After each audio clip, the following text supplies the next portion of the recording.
ওকে, এখন যদি এটা চিন্তা করি, পায়েল প্রতি লাফে 1 ঘর করে ডানে আগাচ্ছে, তাহলে 2022টা লাফ দেওয়ার পরে সে সংখ্যা রেখার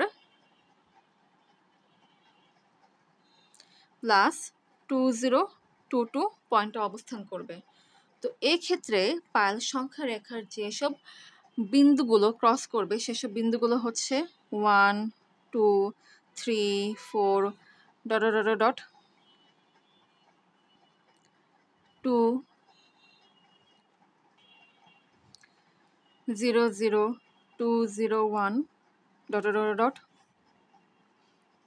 1 0 0 8 1 0 0 9 1 0 1 0 ডট ডট ডট ডট 2 0 2 1 2 0 2 2। তো এই সংখ্যাগুলোকে ধরলাম এরা হচ্ছে সি সেটের সদস্য। তো এই ক্ষেত্রে 2022টা ডিফারেন্ট সংখ্যা আছে। তো যদি শুধুমাত্র এই কম্বিনেশনটাকে চিন্তা করি, শুধুমাত্র এই কম্বিনেশন কিংবা যদি শুধুমাত্র এই কেসটাকে চিন্তা করি, তাহলে পায়েল এই ক্ষেত্রে টানা 2022টি লাফ দেওয়ার পরে সংখ্যা রেখার 2022টি ভিন্ন ভিন্ন বিন্দুতে থাকতে পারবে। ওকে, এখন সিমিলারলি যদি এটা চিন্তা করি, পায়েল প্রতি লাফে 1 ঘর করে বামে যাচ্ছে, তাহলে 2022টা লাফ দেওয়ার পরে সে সংখ্যা রেখার -2022 পয়েন্টে অবস্থান করবে। তো এই অবস্থায় পায়েল সংখ্যা রেখার যেসব পয়েন্টগুলো ক্রস করেছিল সেসব পয়েন্টগুলো হচ্ছে -2022 -2021 ডট -1010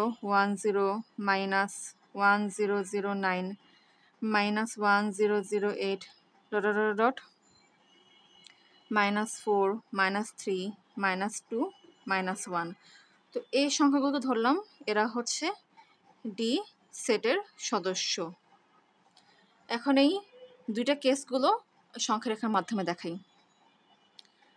পায়েল শুরুতে 0 পয়েন্টে ছিল, যদি সে 1 ঘর করে ডানা আগাতে থাকে তাহলে সে এভাবে করে আগাতে থাকবে, 0 থেকে 1 1 থেকে 2 2 থেকে 3 3 থেকে 4 4 থেকে 5 5 থেকে 6 6 থেকে 7 এভাবে করে আগাতে থাকবে।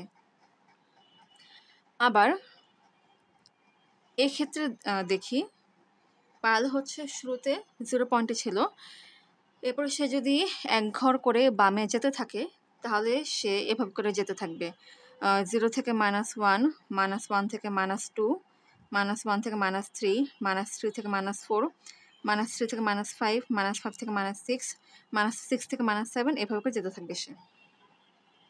ওকে, সো এক্ষেত্রে আমরা 4টা কেস পেলাম যে পায়েল সংখ্যা রেখা কোন কোন বিন্দুতে থাকতে পারে, সেই পয়েন্টগুলো পেয়ে গেলাম।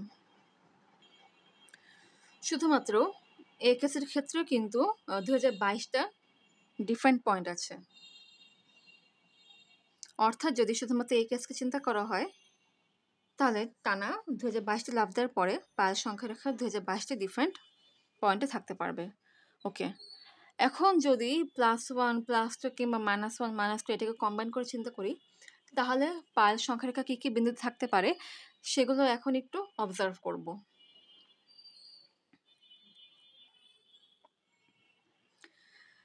মানে +2 +1 একসাথে চিন্তা করব। ধরি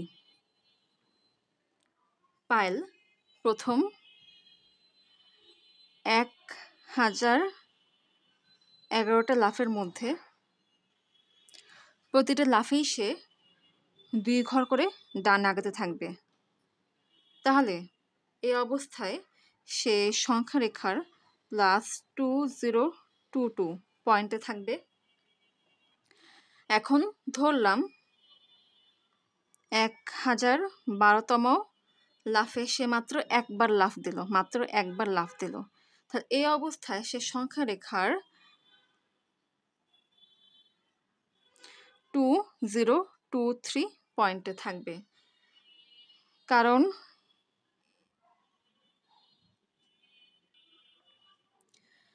1011তম লাফে সে সংখ্যা রেখার 2022 পয়েন্টে ছিল।